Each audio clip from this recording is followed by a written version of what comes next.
엄마, 엄마도 첫사랑이 있었어? 첫사랑? 그래, 나에게도 풋풋한 첫사랑이 있었지. 그때는 참 순수했단다. 딸아, 이 낡은 사진첩을 보렴. 노란 빛이 발에서 얼굴도 잘 안 보이지? 하지만 엄마는 이 사진 속 그 시절을 어제 일처럼 기억하고 있단다. 1968년 엄마가 20살이었을 때야. 그때는 지금처럼 편한 세상이 아니었어. 전기도 자주 나가고 텔레비전도 집에 한 대 있으면 온 동네 사람들이 다 모여서 봤지. 하지만 그런 불편함 속에서도 참 행복했단다. 엄마는 그때 시내에 있는 양장점에서 일했어. 아침마다 버스를 타고 1시간씩 걸려서 출근했지. 버스 안은 늘 사람들로 가득했고 창문을 열면 매연 냄새와 함께 시골의 흙냄새가 섞여서 들어왔단다. 그날도 평범한 하루가 될 줄 알았어. 하얀 블라우스에 검은 치마를 입고 머리는 단정하게 뒤로 묶어서 나갔지. 양장점 사장님은 늘 순이야 손님들한테 웃으면서 인사해라 하셨거든. 엄마는 그때 이름이 순이였단다. 그런데 그날 오후 양장점 문이 딸랑 소리를 내며 열렸을 때 엄마의 인생이 바뀌기 시작했어.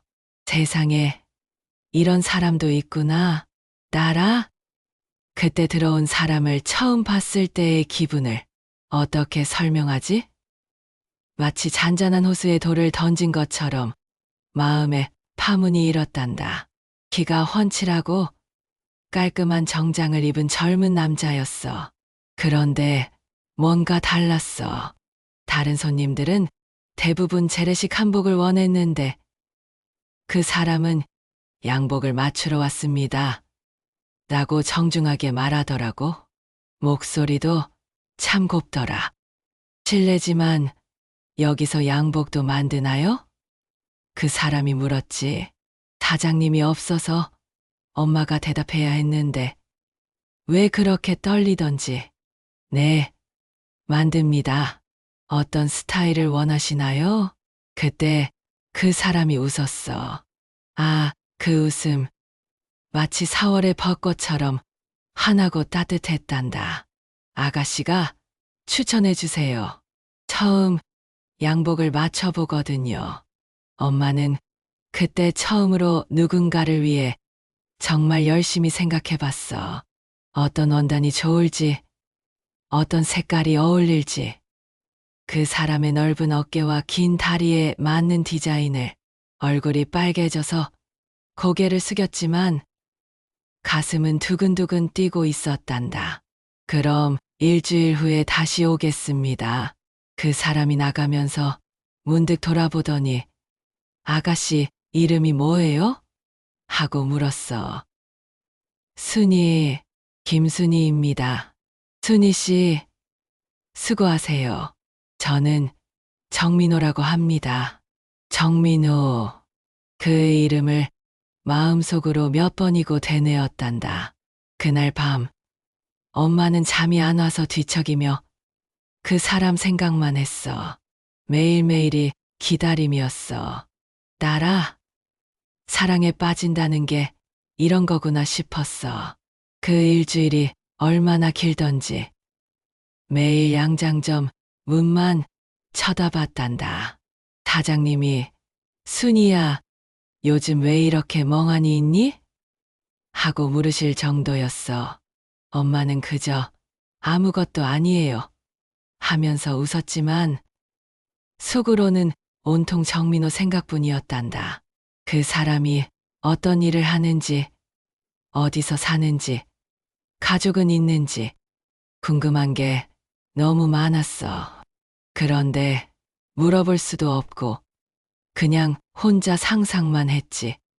혹시 결혼했으면 어쩌나, 혹시 이미 좋아하는 사람이 있으면 어쩌나. 드디어 일주일째 되는 날 오후 3시쯤이었나? 양장점 문이 열리더니 정민호가 들어왔어. 그날따라 엄마는 하늘색 블라우스를 입고 머리도 곱게 말아 올렸었는데 그 사람이 오늘 더 예뻐 보이시네요. 하고 말하더라고. 세상에 그런 말을 들어본 적이 없어서 얼굴이 사과만큼 빨개졌단다. 양복 입어보시겠어요? 겨우겨우 말했지. 그 사람이 양복을 입고 나왔을 때 정말 멋있더라. 키도 크고 어깨도 넓어서 양복이 딱 맞았어. 엄마가 정성껏 재고 만든 보람이 있었단다. 정말 잘 맞네요. 순희 씨가 솜씨가 좋으신가 봐요. 그 사람이 거울을 보며 만족스럽게 웃었어. 사장님께서 잘 가르쳐 주셔서요. 엄마는 겸손하게 대답했지만 속으로는 기뻤단다. 그런데 갑자기 그 사람이 순희 씨 실례가 안 된다면 커피 한 잔 하시겠어요? 고생하셨다고 감사 인사라도 드리고 싶어서요. 하고 말하더라고. 어머나, 그때 엄마 마음이 어떠했는지 하늘을 날아갈 것 같았어. 그때 알았다면 딸아, 그날 오후는 정말 꿈 같았어. 정민호와 함께 시내 다방에 갔는데 그때 다방이라는 게 얼마나 근사한 곳이었는지 크림색 커튼에 둥근 테이블 그리고 라디오에서 나오는 경음악 커피잔을 받아들 때 우리 손이 살짝 닿았는데 전기가 통하는 것 같았단다. 그 사람도 살짝 웃으면서 죄송합니다 하고 말했어. 순희 씨는 어떻게 양장점에서 일하게 되셨어요? 그 사람이 물었지. 엄마는 집안 사정 때문에 중학교밖에 못 나왔다는 이야기, 양장 기술을 배워서 돈을 벌어야 한다는 이야기를 솔직하게 했어. 부끄러웠지만 그 사람 앞에서는 거짓말하고 싶지 않았거든. 그런데 그 사람이 진지하게 들어주더라고. 정말 대단하세요. 저는 그런 용기가 없을 것 같은데 하면서 민호 씨는 무슨 일을 하세요? 엄마가 용기를 내서 물었어. 그때였어. 그 사람 표정이 잠깐 어두워지더니 저는 서울에서 대학을 다니고 있어요. 잠깐 고향에 내려온 거예요. 하고 대답했단다. 대학생이라고? 엄마는 깜짝 놀랐어. 그때만 해도 대학생이라면 정말 엘리트였거든. 중학교밖에 못 나온 엄마와는 너무나 다른 세계의 사람이었지. 갑자기 위축되었어. 그럼 언제 서울로 올라가세요? 목소리가 떨렸단다. 아직 정확히는 모르겠어요. 그 사람도 뭔가 망설이는 듯했어. 그 순간 엄마는 알았어. 이건 그저 잠깐의 만남일 뿐이라는 걸. 그 사람에게는 서울의 화려한 세계가 기다리고 있고 엄마 같은 시골 처녀와는 어울리지 않는다는 걸. 하지만 이상했어. 포기해야 한다고 생각하면서도 더욱 간절해졌단다. 이 사람과 더 많은 시간을 보내고 싶어졌어. 매 순간이 보물이었단다. 딸아, 그 후 한 달 동안이 엄마 인생에서 가장 빛났던 시간이었어. 정민호는 서울로 올라가는 걸 계속 미루면서 엄마를 자주 만나자고 했어. 주말마다 만났단다. 때로는 시내 공원을 산책하고 때로는 시장 구경을 했지. 그 사람은 엄마가 가르쳐주는 시골 이야기들을 무척 재미있어 했어. 순희 씨, 여기 인절미 정말 맛있네요. 하면서 환하게 웃던 모습. 이 고무신이 정말 편하네요. 서울에서는 이런 거 구하기 어려워요. 하던 모습. 그 사람은 도시 사람이면서도 전혀 거만하지 않았어. 오히려 순수하고 겸손했단다. 할머니, 할아버지들께도 정중하게 인사드리고 아이들하고도 잘 놀아줬어. 어느 일요일 오후 우리는 뒷산에 올라갔어. 가을이라 단풍이 정말 아름다웠단다. 정민호가 갑자기 순희 씨, 저 때문에 힘들지 않으세요? 하고 물었어. 무슨 말씀이에요? 엄마가 고개를 갸웃했지. 저는 언젠가는 서울로 돌아가야 해요. 그런데 이렇게 만나면 순희 씨만 힘들어지는 것 같아서. 그때 엄마가 뭐라고 대답했는지 아니? 지금이 행복하면 그걸로 충분해요. 내일 일은 내일 생각하고 싶어요. 그랬더니 그 사람이 엄마 손을 살며시 잡더라고. 그때 느낌 참 따뜻했어. 마치 온 세상이 우리 둘뿐인 것 같았단다. 순희 씨는 정말 좋은 사람이에요. 저 같은 사람을 좋아해줘서 고마워요. 그 사람이 작은 목소리로 말했어. 그날 저녁 집으로 돌아오는 길에 엄마는 혼자 생각했어. 이 행복이 언제까지 지속될 수 있을까? 하지만 그때는 그런 걱정보다도 지금 이 순간이 너무 소중했단다. 운명이란 게 이런 거구나. 딸아, 모든 이야기에는 끝이 있기 마련이야. 우리 이야기의 끝도 예고 없이 찾아왔단다. 어느 날 정민호가 양장점에 왔는데 표정이 평소와 달랐어. 뭔가 무거운 짐을 진 것 같더라고. 순희 씨, 잠깐 이야기할 수 있을까요? 그 사람이 조용히 말했어. 엄마는 가슴이 쿵쿵 뛰었어. 좋지 않은 예감이 들었거든. 양장점 뒤쪽 조용한 곳으로 가서 마주 앉았단다. 사실은 그 사람이 말을 시작했어. 제가 순희 씨께 말하지 않은 게 있어요. 엄마는 숨을 죽이고 들었어. 저희 아버지가 큰 사업을 하세요. 그런데 최근에 어려움을 겪고 계셔서 저는 졸업하자마자 결혼을 해야 해요. 집안에서 정해준 사람과 세상이 무너지는 것 같았어. 하지만 이상하게도 눈물은 나오지 않았단다. 이미 마음 한편으로는 이런 날이 올 줄 알고 있었나 봐. 언제요? 엄마가 겨우 물었어. 다음 달에 서울로 올라가야 해요. 그리고 그 사람이 말을 멈췄다가 다시 시작했어. 순희 씨, 정말 미안해요. 저 때문에 상처받게 해서. 그때 엄마가 뭐라고 했는지 아니? 괜찮아요. 처음부터 알고 있었어요. 거짓말이었어. 전혀 괜찮지 않았고, 진작 알고 있던 것도 아니었지. 하지만 그 사람을 더 힘들게 하고 싶지 않았거든. 순희 씨, 그 사람 목소리에 눈물이 섞여 있었어. 행복하세요. 민호 씨, 그것만이 제 소원이에요. 그날이 우리의 마지막 만남이었단다. 정민호는 며칠 후 서울로 떠났고, 엄마는 한동안 멍하니 살았어.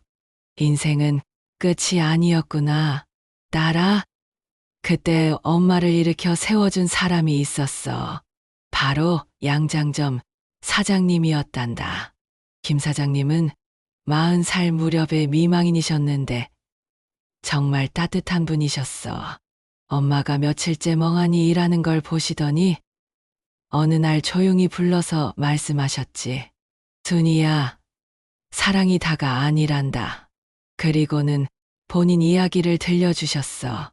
젊었을 때 정말 사랑했던 사람이 있었는데 전쟁 때 헤어져야 했다고. 그 후 다른 사람과 결혼해서 아이도 낳고 행복하게 살았지만 첫사랑은 여전히 마음 한편에 남아있다고 하셨단다. 하지만 그 사랑 덕분에 나는 사랑이 뭔지 알게 됐고 남편과 아이들을 더 깊이 사랑할 수 있었어. 내 첫사랑도 그런 거야. 끝이 아니라 시작인 거란다.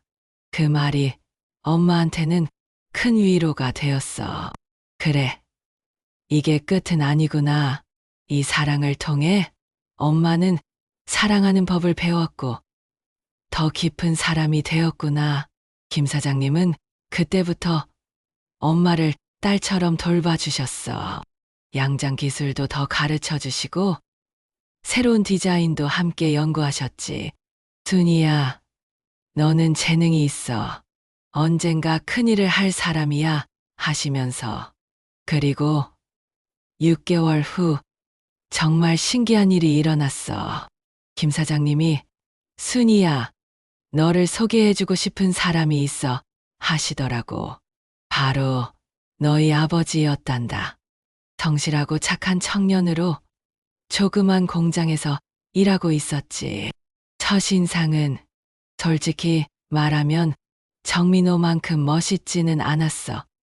하지만 뭔가 다른 매력이 있었단다. 진실하고 따뜻한 진짜 사랑을 알게 된 거야. 딸아, 너희 아버지와의 사랑은 정민호와는 완전히 달랐어. 불꽃 같은 열정은 아니었지만 따뜻한 햇살 같았단다. 첫 만남 때부터 편했어. 말도 잘 통하고 웃음도 많았지. 아버지는 엄마의 과거를 다 알고도 그런 경험이 있어서 더 멋진 사람이 된 것 같다고 말해주었어. 그때 엄마는 깨달았단다. 첫사랑은 사랑을 가르쳐 주었고 진짜 사랑은 삶을 함께 나누는 거라는 걸. 결혼 준비를 하면서도 가끔 정민호 생각이 났어. 그 사람은 잘 살고 있을까? 행복할까? 하지만 더 이상 아프지 않았어. 오히려 고마웠단다. 그 사랑이 있었기에 지금의 행복을 더 소중히 여길 수 있었거든. 결혼식 날 하얀 원피스를 입고 거울을 보는데 갑자기 눈물이 났어. 20살 때의 순이, 정민호와 첫사랑을 했던 그 순이가 이제 진짜 어른이 되는구나 싶어서. 그리고 50년이 지났단다. 너희 아버지와 함께 너와 얘 오빠를 낳아 기르고 손주들도 보고 정말 행복한 삶이었어. 몇 년 전 우연히 정민호 소식을 들었어.